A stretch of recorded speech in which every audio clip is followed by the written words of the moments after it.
네, 반갑습니다. 지난 시간에는 이야기는 어떤 사건이다. 소설도 사건이다.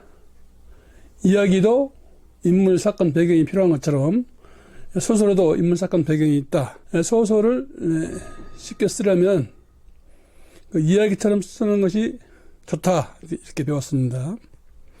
그러니까 모든 이야기는 시작과 결말이 있죠. 소설도 시작과 결말이 있죠. 예를 들어서 산에 불이 났다. 이것은 정보죠. 산에 불이 났는데 껐다. 이것은 이야기죠. 소설에서도 마찬가지입니다. 소설에서도 그녀와 그 남자가 만났다. 이거는 진행주의죠. 소설의 완성이 아닙니다. 지난 시간에 제가 말했었죠. 소설은 반드시 클라이막스에 마침표를 찍었을 때 소설이다. 그녀와 그 남자가 만났는데 헤어졌다. 아니면 사랑했다. 이것이 이제 소설이죠. 반드시 소설은 그 시작과 끝이 있어야 됩니다. 그런데 여기서 이제 이야기를 재미있게 하는 사람이 있고, 어떤 사람은 그 이야기를 따분하게, 재미없게 하는 사람이 있어요. 그래, 이야기를 재미있게 하는 사람은 자기가 알고 있는 그 정보를 정확하게 인지하고 있는 사람입니다. 근데 이야기를 재미없게 하는 사람은 자기가 말하고자 하는 주제, 그 정보를 정확하게 알고 있지 않은 사람이죠. 자기가 알고 있는 그 정보, 즉 그 이야기거리를 정확히 알고 있으면은 사견을 붙일 수가 있죠. 예를 들어서 이야기를 재미없게 하는 사람은 그냥 산에 산불이 났어. 그런데 껐어. 여기서 그치죠.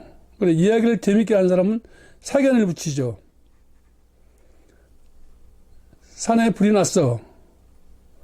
산불이 났는데 소방차가 20분만 일찍 도착해도 산불이 그렇게 확대되지는 않았을 것이다. 이렇게 하면은 전자보다 후자 쪽이 훨씬 더 이야기를 깊숙이 감칠맛 나게 하는 거죠. 소설에도 그렇습니다. 소설은 작가의 경험에 상상력을 덧붙인다고 했잖아요. 그 경험은 이야기이자 사건이죠. 그래서 경험이 얼마나 풍부하냐, 그 말은 그 사건을 얼마나 더 잘 알고 있느냐, 그렇게 해석을 할 수가 있습니다. 그렇다면은 간접 경험, 그러니까는 내가 정확히 알지 못하는 그 경험은 소설의 주제로 쓸 수가 없는 거냐, 또 이런 반문이 나올 수가 있습니다. 50%는 맞는 얘기고 50%는 부정하는 얘기죠. 무슨 얘기냐면은 기본적으로는 작가의 경험이 아주 풍부하고 또 그 경험을 육화, 자기 것으로 했을 때 상상력이 자연스럽게 발현될 수 있습니다. 하지만은 그 경험이 부족하다. 즉 간접적인 경험이죠. 간접 경험이란 뭐 영화라든가 책이라든가 뭐 친구한테 얘기를 들었다든가 여러 가지 그 경로가 있겠죠. 그 간접 경험을 소설로 쓰고 싶다. 가능하죠. 근데 어느 때 가능하느냐?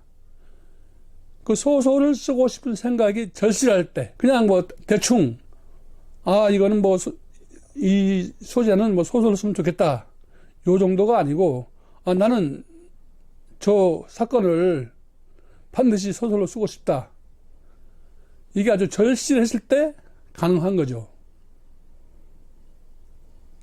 절실하다는 것은 뭐냐면은 진실하다는 거죠.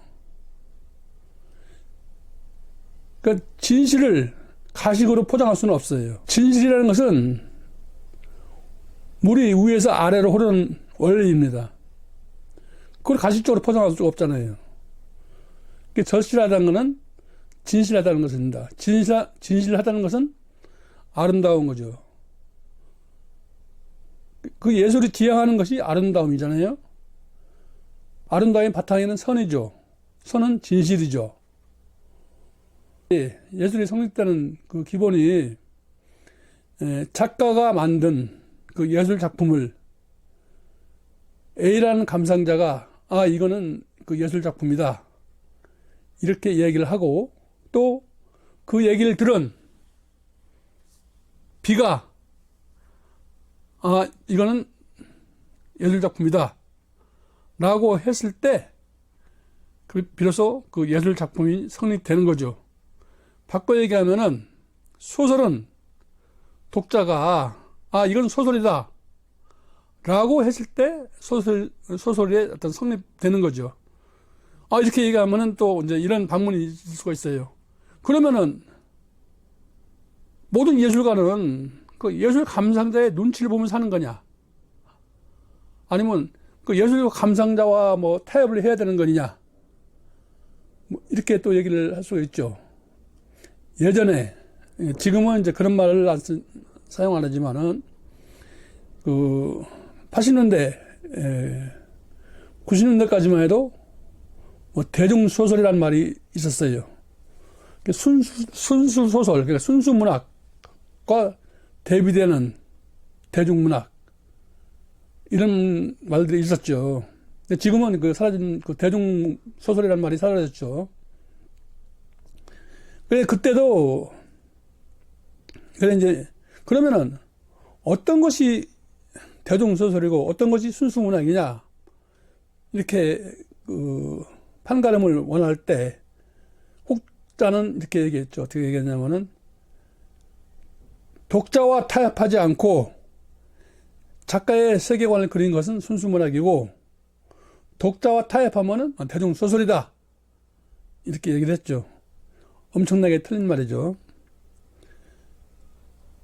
대중소설과 저는 그렇게 생각해요. 저는 그러니까 작가가 쓴 그 글을 독자가 읽어주지 않는다면은, 독자가 외면한다면은, 그거는 소설이라고 볼 수가 없어요. 문학성? 당연히 있어야 되죠. 제가 말하는 그 요점은 뭐냐면은, 혹자들이 자기네끼리 보고, 자기네끼리 판단을 하는 것만이 어떤 그 문학이다. 이런 것을 비판하는 쪽에서 이제 하는 얘기죠. 경험과 상상력의 경계가 있을 수 있는가? 이 점에 대해서 어떻게 생각하십니까? 경계가 없다. 있을 수가 없다. 왜? 소설이니까는. 그러나 경계가 있을 수 있다. 왜? 경험이 섞여 있으니까는. 얘기를 할 수가 있겠죠. 근데 픽션과 경험의 경계는 있습니다. 되게 처음에 소설을 쓸 때 자기 경험을 바탕으로 많이 쓴다. 근데 너무나 경험을 의존할 때 보면은 독자들이 알아내죠. 이거는 자기 얘기고 요거는 소설이다. 그리고 너무나 상상력으로 나갈 때 요거는 상상력으로 쓴 것이고 요것은 경험이다. 이게 경계가 선명해지죠. 바꿔 얘기한다면은 잘 쓴 소설에서는 경험과 픽션의 경계가 없어야 되죠. 경험과 픽션의 경계가 있다는 것은 소설에서 말하는 작가의 경험에 상상력을 덧붙인 얘기가 아니고 어느 한쪽으로 치우쳤을 때죠. 물론 그러면은 쓰면 경험은 없어도 상상력을 동원해서 쓰면은 더 좋은 거 아니냐, 그거는. 또 이렇게 또 반문을 할 수 있겠죠. 근데 여기서 말하는 거는 소설의 세상은 사람들이 사는 세상이죠. 너무나 상상력에 의존을 하다 보면은 일단 리얼리티,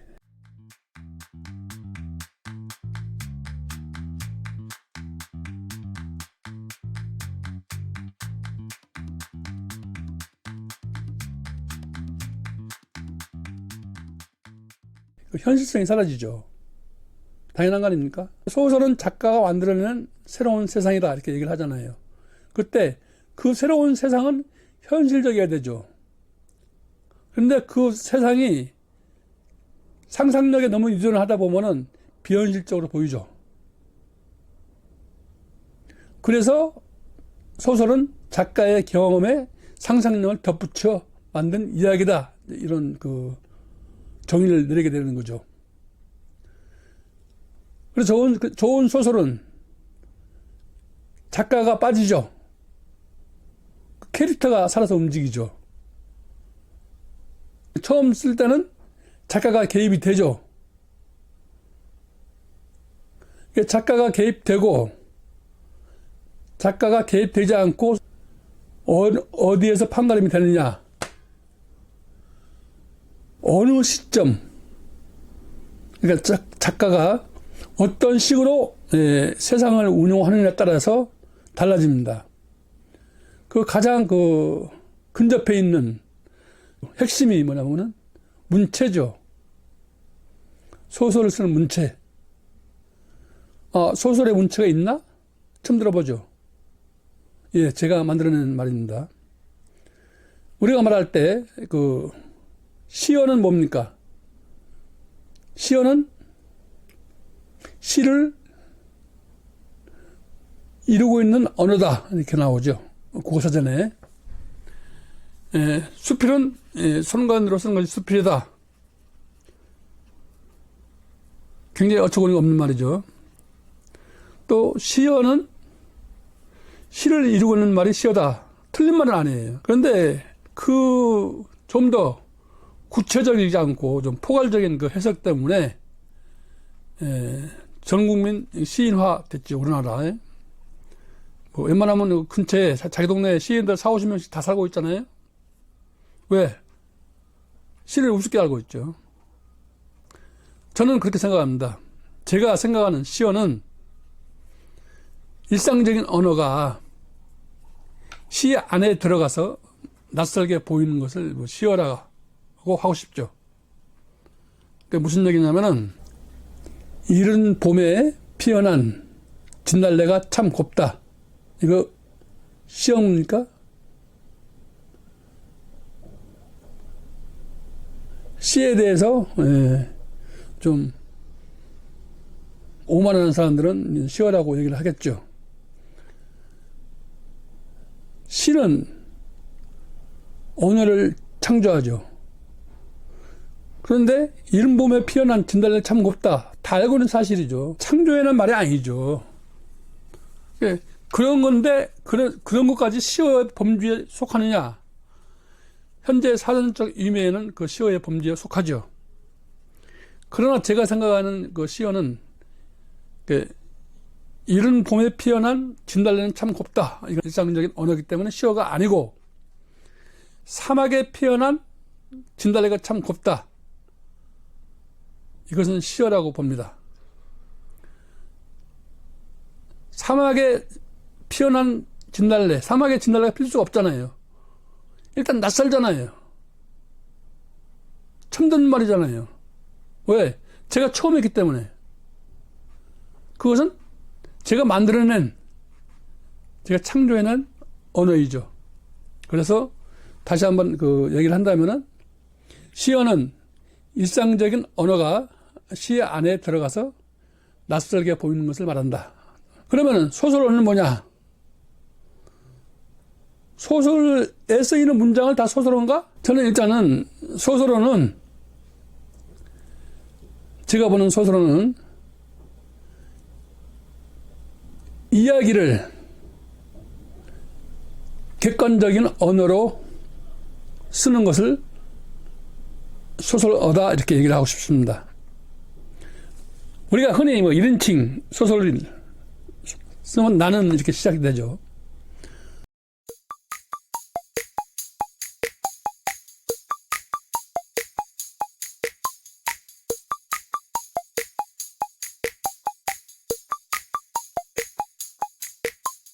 소설을 읽을 때 감동 있게 읽거나 하여튼 읽는 재미, 그것을 어디서 느낀다고 생각합니까? 그 점에 대해서 혹시 한번 생각해 보신 적이 있습니까? 아, 이래서 소설이 재미있다. 문장도 좋고 묘사도 좋고 작가의 세계관도 좋고 뭐 여러 가지 복합적으로 해서 그래서 소설이 재미있다. 이렇게 아마 생각하실 겁니다. 보다 근본적으로 소설이 재미있는 이유는 새롭기 때문입니다. 아무리 좋은 소설이라도 시종일관 주옥 같은 묘사, 주옥 같은 문장으로 이어 있지 않아요. 그런데도 재미있어요. 왜 재미있을까요?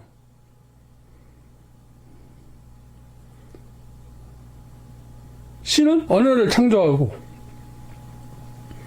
소설은 이야기를 창조하죠.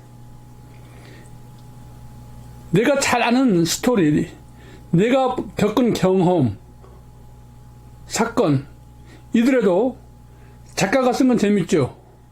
왜? 새로운 관점으로 봤기 때문에 재미가 있는 거죠. 똑같이 서울역에서 KTX를 타고 부산역까지 갔는데 흔히 알고 있으면서도 작가가 쓴 건 재밌죠. 왜? 그 이야기를 새롭게 썼으니까. 이야기를 만드는 거죠. 새롭게 창조하는 거죠. 새롭게 보이려면은 기본적으로 공감대를 느껴야 돼요. 작가가 하고자 하는 이야기를, 작가가 말하고자 하는 그 주제를 독자도 느낄 때 재미있는 거죠. 그러려면 어떠한 상황을 객관적으로 쓸 때 독자도 자기 일처럼 느껴지는 거죠. 또 이런 반문이 나올 수도 있어요. 아, 객관적으로 쓰는 것이 뭐 어려운 거냐? 객관적으로 쓰면 되지. 그렇게 굳이 몇 번이고 강조할 필요가 있느냐? 쉽지는 않죠. 스토리 이어나가는 것도 바쁜데 10수년 동안 20년 혹은 30년 동안 주관적인 문장을 써오다가 갑자기 객관적인 문장을 쓰기는 어렵죠. 또 처음에 소설 쓰는 경우 거의가 자기 경험을 많이 배경으로 두기 때문에 객관적으로 쓰기가 좀 어렵죠. 그냥 옛날에는 안 그랬다. 문장이 되죠. 누가 볼 때, 작가가 볼 때 되죠. 독자는 모르죠. 뭘 안 그랬는데? 뭘 안 그랬어요? 모르잖아.